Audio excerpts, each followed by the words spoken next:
In a faraway land, there is a village filled with mysterious creatures who have lived happily for hundreds of years. Until today. Hello, Smurfs. Gargamel!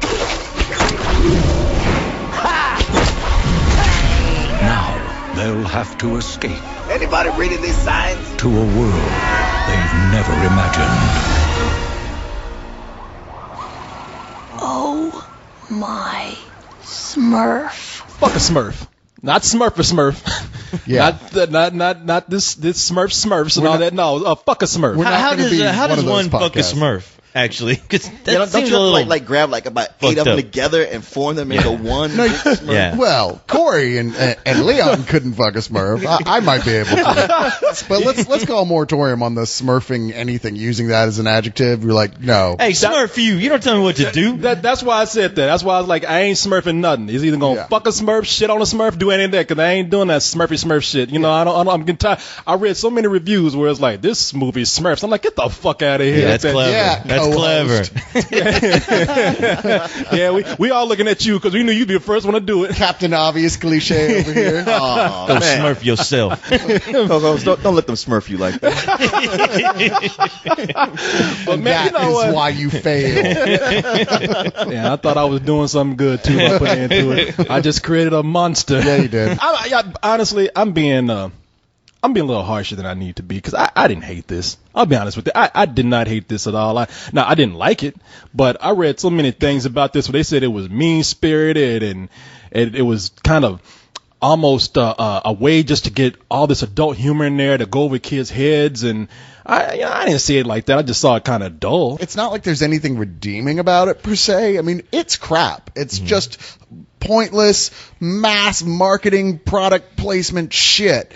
But it's not mean-spirited. I mean, I won't say I was, angry at it except for maybe when they were in FAO Schwartz and every shot had a product in it. Yeah, they're in the toy store swimming in big plates of blue M&Ms. They're riding on taxi cabs that have advertisements for Blu-ray that they're standing right in front of. Yeah, it's all in there. Even Katy Perry, who's playing Smurfette in the movie, does one of her, I kissed a Smurf and I liked it. Are you serious? Yeah, she pulls that line where I'm like, Katy Perry, you're in the movie, all right? I know this. This is the one thing I do know. You don't have to don't sell me that fucking album again. The worst part is that's what's most offensive about the film is the non-stop trying to sell you on other things and remind you of everything. And I think that, for me, if it wasn't for all that and how incessant it is, I wouldn't have actually minded this so much. I would have gone well, it is what it is. Part of the plot has to deal with advertising, which is kind of funny. Yeah. So was it written by Morgan Spurlock? The thing is, it wasn't ironic. I mean, you guys are saying man, these guys, they just tried to cram as many products as they could in here.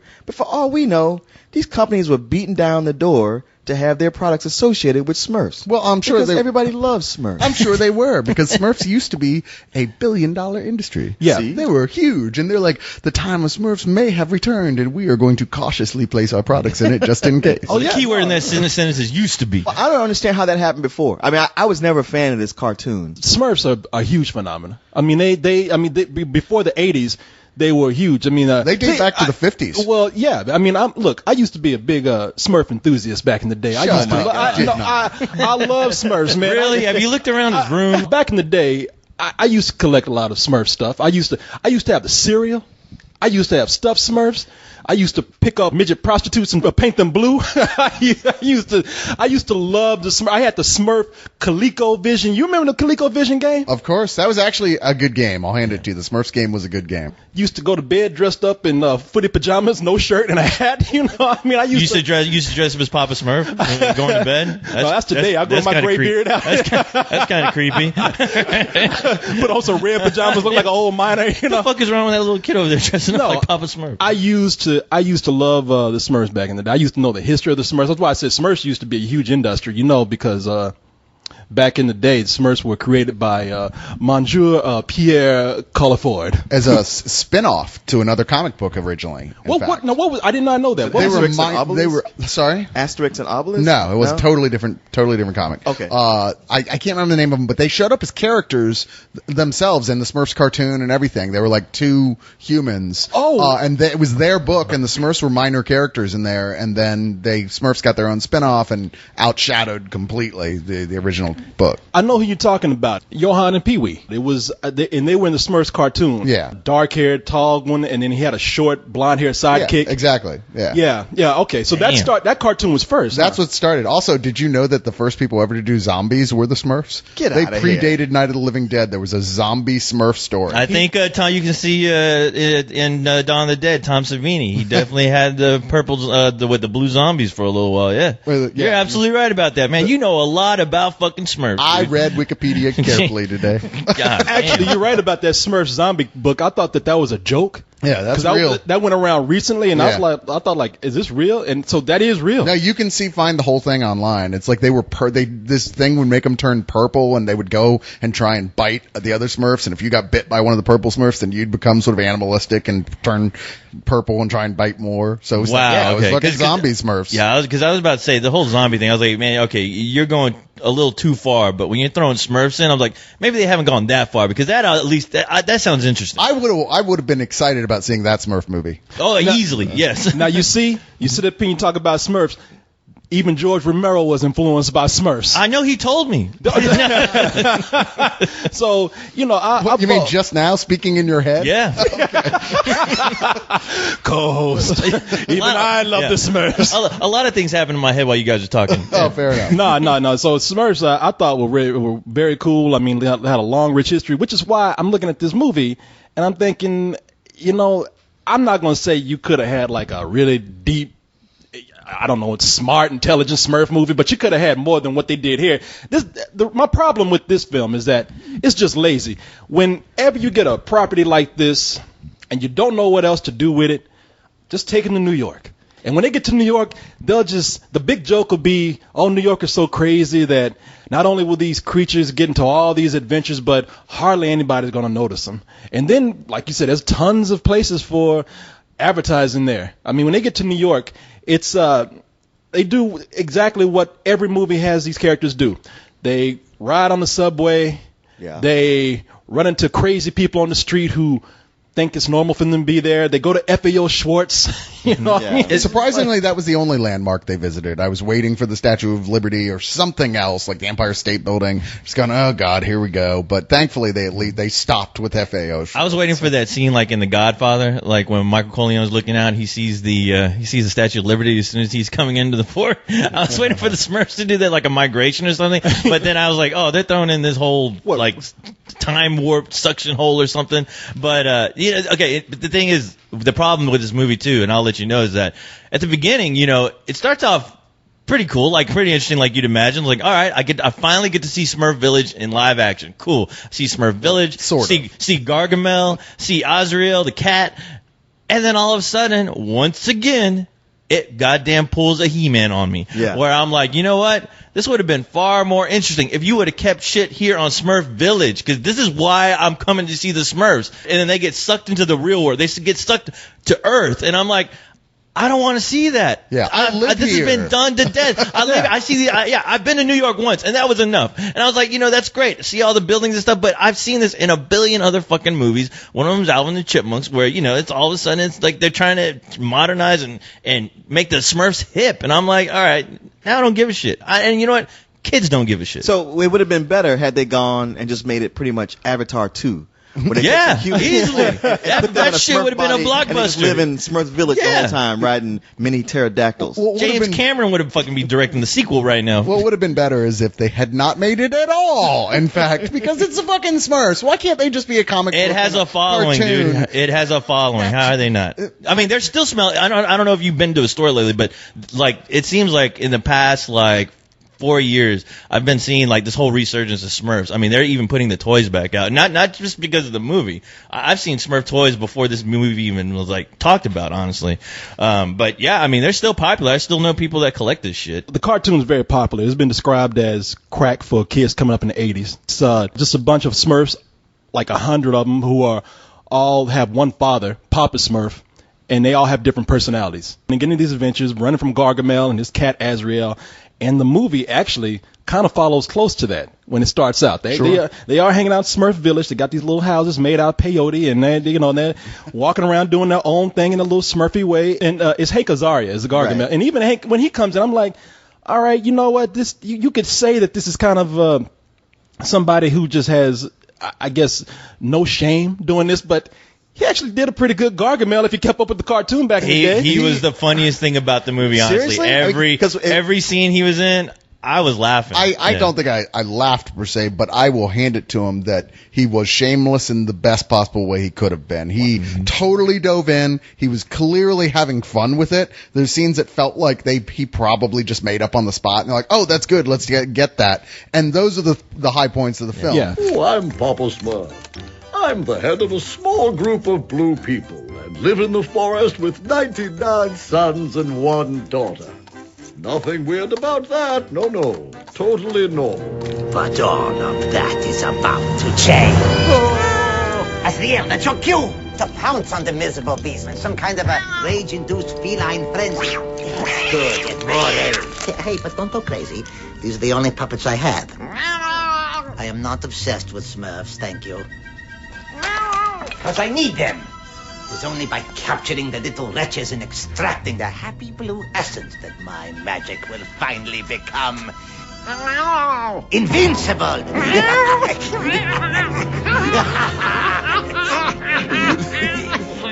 Yeah, but you're milking it. Don't milk it. The Smurfs themselves are just tedious. I mean, like, there are points that Papa Smurf literally says like 4 times, I'm getting too old for this. And you're just like, really? Are you? Okay. Goodbye. There's this blue moon that's about to come up, which I thought just meant all the Smurfs gonna pull their pants down and flash the fucking camera. But every now and then, I guess once every 100 years or something, a blue moon comes up, creates a portal, and these Smurfs get caught up in it while they're running from Gargamel. He's destroying their village. Now, lo and behold, out of all these years, you never knew that this portal was going to like New York. I guess it was once going to New Amsterdam at one time or something. But they, to escape from Gargamel, a few of the Smurfs take a wrong turn and end up going through the portal and end up in New York. Now, when they get to New York, it shifts. It doesn't really stick on the Smurfs anymore. They decide to like follow this story of a guy who works in the advertising business, played by Neil Patrick Harris, and his pregnant wife. Oh, sorry. Yeah, exactly. Come on, man. It could happen. I know. I know, but you're looking at this and like, why, man? And then it's like, okay, where this movie, for what it was worth at the beginning, was sticking close to whatever this source material was.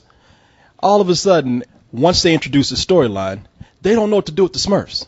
Because once again, like I said with the He-Man thing, they introduce you to 2 characters which you're not familiar with, and the movie doesn't make interesting at all, and you're wondering, why am I stuck giving a shit about this guy and his wife, and why don't we focus back on the Smurfs again? Because all of a sudden this is turning into something else. This is turning into something I don't want to see. Because you have a star attached. The guy and his wife, they're trying to do like this parallel story because she's pregnant and he's nervous about having a kid coming up. And it's that whole like, well, what's the problem with having a bunch of little people running around to take care of? What's wrong with you and having to assume responsibility for helping these Smurfs? And you're like, oh, I see what they're really talking about. But the Smurfs, they invent this bullshit because they're like, okay, well, I guess we got to get back home. So they're like, well, we've got to figure out how to do a blue moon here, so I guess we need a telescope. And 3/4 of the film is them misinterpreting things people say and going around to places looking for a telescope. And the thing you just said is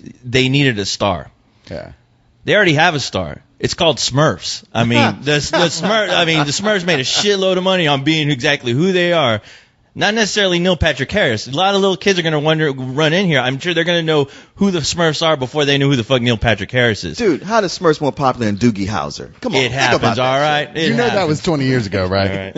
I didn't think Doogie Howser was cool until I found out he was gay, all right? So. But see, the problem is that when they have nothing for the Smurfs to do, they say, well, we got to keep the kids interested. Let's just have the Smurfs do something hip and cool. Let's have the Smurfs rapping. Now these Smurfs just these Smurfs never had bought a hip hop record. There's no Smurf named Rappy Smurf or Hippity Hoppity Smurf. There's no DJ Smurf. There's no DJ Smurf in here. No Black gotta Smurf. be by now. By now, yeah. There's no Negro Smurf, anything like Blackity Black Smurf. But all of a sudden, but all of a sudden, these Smurfs know how to rap. Oh, we don't have anything to do. The Smurfs have already rapped this.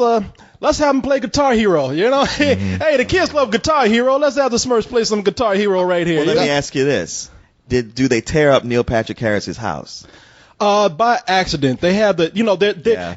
That always has to be. Imagine if you took the Gremlins Yeah. and gave them like really sweet personalities and they had the best of intentions, but just by virtue of being gremlins, they had to tear up shit. No. Leon, I thought you were gonna say, did they tear up his ass? I'm like, come on, dude, that's not appropriate. That is dirty, man. Smurf It ain't that kind of movie, dude. It's like Richard Gere. Exactly. With a Exactly what I was thinking about. There's an urban legend that says Neil Patrick Harris stuck a Smurf up his ass. But it's like, I gotta know I what hear this it's feels kinky. like. it's just a rule with these movies, like with Alvin and the Chipmunks. It's like, okay, the first thing they got to do is tear up the house. And Not meaning to, but somehow they got to tear well, it up. it doesn't help that you have one Smurf named Clumsy Smurf. Who's kind of the main Smurf, really, Yeah. of the story in a lot of ways. Yeah. Because, I mean, when you start off in Smurf Village, he's, like, sad because everyone's like, look, Clumsy, we're not trying to say we don't like you, but don't come to the party because you'll just tear shit up. Yeah. And he's constantly knocking shit over. And one of the themes of the film is that why should your, Smurf title define you? Which I'm sure is an issue for children everywhere. But, you don't have The to asshole be title, that just sucks. Clumsy Smurf. You could be Hero Smurf, and that's really one of the main And at that themes. point, Hero Smurf chimes in and goes like, no, we can't. I already Hero got that Smurf. covered. That's And, fucking and stop sitting around being sad because we picked on you because Yeah. there's already emo Smurf. Yeah, you see this cape? Yeah. Out of all of this bad stuff that's going on, I mean, there's enough there to keep the kids interested. But for anybody who remembers the Smurfs from back in the day, one of the biggest complaints was, because I was looking at it, I was like, hey, there's like about 96 more Smurfs that they're not giving attention to. How dare, this is no Smurfs that I know. And then I look at the movie and I'm like, well, it's kind of cool that, of course, they can't do 100 Smurfs on the screen at one time through the whole film, but they do a good job at like showing you most of the Smurfs at the beginning of the movie and then bringing them in at the end. So you get a look at like all the different personalities that you know from the cartoon. The Smurfs themselves, I thought they actually did a good job making them actually make the transition from the cartoon characters that we see in 2D and the animated shows and in the comics to actually being three-dimensional characters. Three-dimensional in appearance, not personality, by the way, on the screen. Oh, that actually looked pretty cool. I even like what they did with Azrael the cat. The CG that they use on Azrael, there's times when it works, and there's other times where it's like, okay, now it's getting too goofy because like they'll do one of those things. It's almost like they'll show you a real cat, and then they'll show you the goofy face, and then they'll go back to the real cat real quick, and I'm just like, okay, you know what? There's better ways to make that seamless, all right? Well, yeah, I was just happy that it just wasn't a cat that they just threw in there. They actually did some CG. Sometimes it's bad, sometimes it's good. Yeah, sometimes they try a little too hard to make his facial expressions wacky, where it was like, whoa, that's really disconcerting looking. Yeah, that's just creepy looking. But, Yeah. I mean, when I was watching it, there was a bunch of kids in there who they didn't give a fuck. They were 5 years old, and that's what the movie is meant for, and they were having a good time. And as long as there was a Smurf on screen at some point, I mean, you're right. When there was not a Smurf on screen, they were losing their shit. They were going crazy. But whenever there was at least one Smurf on screen at one time, they were interested then. they were fine. They wanted to follow those Smurfs wherever that little blue path led. Yeah. Where if you have any sense in your head, it's funny to notice that the kids give a shit about the Smurfs, and when Gargamel's on, I give a shit about Gargamel. So the kids probably tune out at that moment. But I mean, honestly, I have to hand it to Hank Azaria. I mean, he really saved this movie for me because I was after hearing nothing but terrible reviews about this. I was like, maybe I'll stay through half of it, and if it's that bad, I'll fucking walk the fuck out and make up the review or something. But the thing is, he did keep me interested in throughout the whole movie. Oh, and did shockingly. we mention that co-hosts like Gargamel in this? That's the one bright spot about it. I mean, shit. Well, my only problem with Gargamel is that Gargamel is so mean is that he's at a restaurant and a waiter walks by with a bucket of wine and he takes the bucket, because he's from medieval times. He's thinking it's a pot to piss in. He actually walks behind like a bush in the restaurant and pisses in the bucket and then gives it back to the waiter. And of course the waiter's like, well, I never, nobody calls security. See, I thought that was hilarious. Only because the way he's like, take that, bud, get out of here. I'm looking around with that chamber pot. Yeah, exactly. And I'm looking at him like, for this movie, that was unnecessary. They didn't need to do that. You know what? I don't think there's any. Really, are we going to say kids shouldn't be exposed to peeing jokes. I mean, really? Is that where you draw the line? That's adult? No, I didn't say that they shouldn't be exposed to it. I just said the movie didn't need it. Oh, it didn't need it. No I question. thought it needed it. But that's I just needed to laugh. because we hate those, like, the non sequitur gross out jokes. You're like, really? It just didn't fit the tone of the film. It was like I said, for whatever this is worth, it's not really going that low, and then it did hit that low, and I was just like, well, there was nothing here to really fit the, for that. I can't agree with that. I don't know, man. And why is this the first big movie for that girl from Modern Family? What's her name? Vera. Sofia Vergara. Yeah, Sofia Vergara. Was that the wife? Who is? No. She is the woman who plays She's the boss. Neil Patrick Harris's boss, Yeah. and she is just one huge package of hotness, and she is super funny. And you're like, wow, the Smurfs is what they bring her into. I mean, she's like an Emmy-nominated actress, and you're like, and she's a huge star in Spanish like movies and stuff. But Well, she's been in a bunch of different movies, just like Chasing Poppy and Medea Goes to Jail. oh, was she in a Medea movie? I didn't realize that. Oh, that was her. Medea Goes to Jail. Yeah. Well, she's strong enough that she should be getting bigger roles. Well, in this stuff. now she's on Modern Family where everybody's exposed to her. Yeah, and so. I wish she would be exposed to it. Well, she's barely in it to where it's like she's good for what she's playing, but they could have cast anybody in that she's that an role. odd choice for the role of a sort of unforgiving boss. I don't know if you want to do the reviews yet or ratings. Yeah, the ratings, but it's just programmed to make your kids want stuff, and on that level. The only thing that's worth saving or mentioning about it is indeed, as co-host pointed out, Gargamel, Hank Azaria, who although it gets thin pretty quick, at least he's trying. So I am giving this a low rental, which is probably being too fair. I'm just gonna give it a rental. I mean, I already told you up and down what I thought about it. I mean, if the movie had just been about the Smurfs and Smurf Village with Gargamel chasing him, that would have made a far entertaining movie. Hell, even like. Don't make it live action. Like, look at Winnie the Pooh. Look at what Winnie the Pooh did.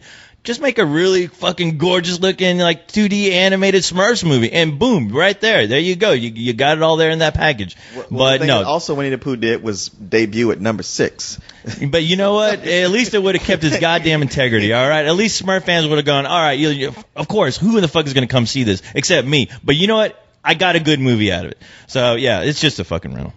Well, studio isn't gonna be content with a good movie. They ain't got no money behind it. Fuck the studio. Smurf the studio. Bulldoze right now. Well, what the fans want to know is, what did the Smurf fan think of it? That's right. Yeah, you're the guy who's the Smurf fan. Yeah, Mr. I sleep. I go to bed dressed up as Papa Smurf. Put your degree in Smurfology to work. Nah, you know what?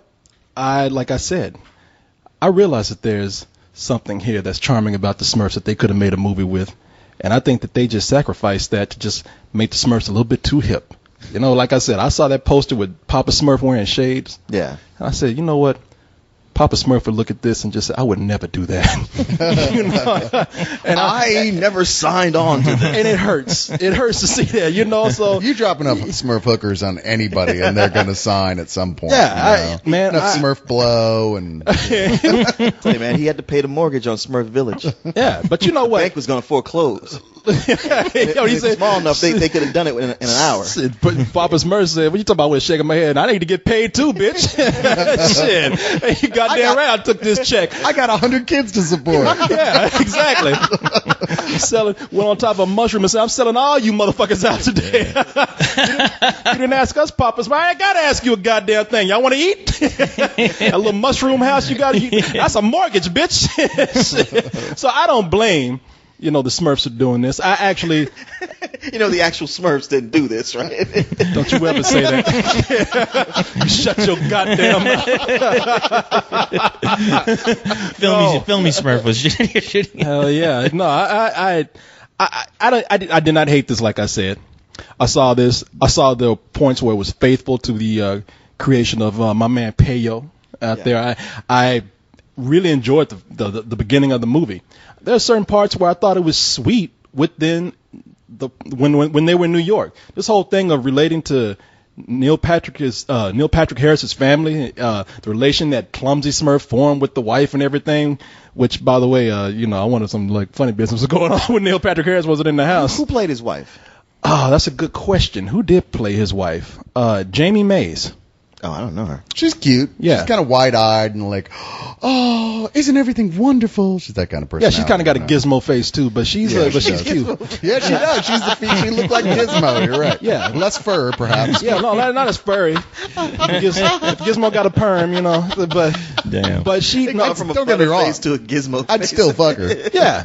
Well, shit, you fuck Smurfette. Who Wouldn't you fuck? All right. I would. I mean, shit, I'm that kind of guy. I'm such a Smurf fan. I'm online looking up like those Smurfette new sex pics that people draw, that sex fan art. Yeah, I do that. It's funny because anybody else would just close their eyes and imagine it being Katy Perry, but you would close your eyes and imagine it being Smurfette. Whenever he listens to Katy Perry albums, Shit, let me he's see. got the whole collection. She is a blonde. Let me see. I look at it. Smurfs are 3 apples high. My penis is about 3 apples high. Shit, I can do this. But no, you know what? I looking at, and I have fun trying to figure out who the voices of the certain Smurfs were. I mean, you got Jonathan Winters as Papa Smurf. Anton Jonathan Winters is still alive? That's what I know. thought. That's what blew me away. I was like, What? Jonathan Winters, and then I realized that I had it mixed up with that dude, the other fat guy who was in Cannonball Run. Dom DeLuise? Yeah, I had it mixed up with Dom DeLuise. he is dead. Yeah, he is dead for certain. But yeah, I had fun looking at all the voices. Anton Yelchin is Clumsy. Katy Perry, as we mentioned, is Smurfette. And I was like, this. For people doing Smurf voices, it's not that bad. I wasn't too crazy about George Lopez doing Grouchy Smurf because he just sounded like Latino Smurf sometimes. But there's nothing wrong with that. I'm just saying it didn't sound like Grouchy Smurf. I would say I'd give it a rental. I mean, like I said, there's much more they could do with it. There's a certain cynicism that goes with it by not doing anything with it but to get cash in on these characters by putting them in the middle of New York. I don't know. I found the movie to be a complete waste of time and have to give it some old bullshit. Yeah, but you didn't see it. No, I didn't. You don't have to. But based on the trailer.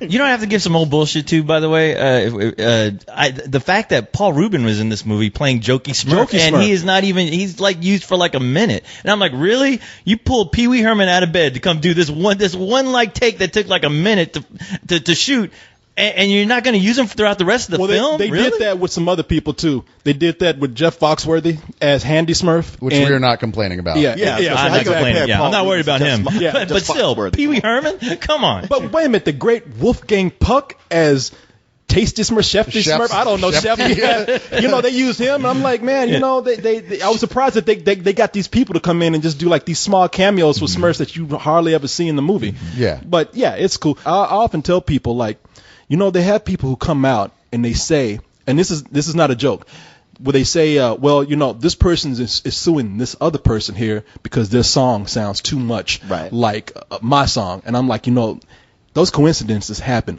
all the time. Yes. Sure. And for people who grew up with the Smurfs, the children of the 80s, who probably have children now who are taking this movie too, I challenge you to try to sing the Jay Gall song Centerfold after hearing the Smurf song. Now the Smurf song goes la la la la la la la la la la.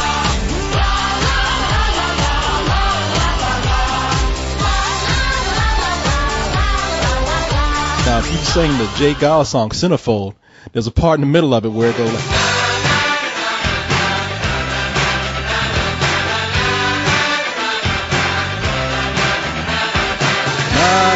I say I can't do it without doing the Smurf song. Really? I could do it easily. Do it. Because it's just that la la la la la la. That's the only part that's similar. But theirs is na na na na na na na na.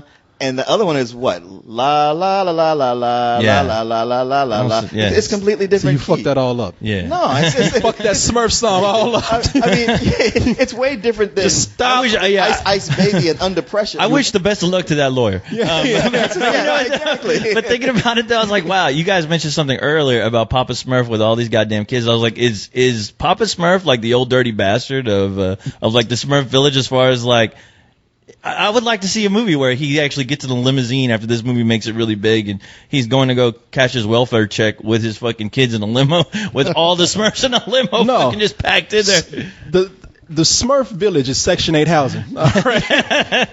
They turned it into Section 8 housing at the end of the movie. And Papa Smurf gets a hell of a welfare check, all right?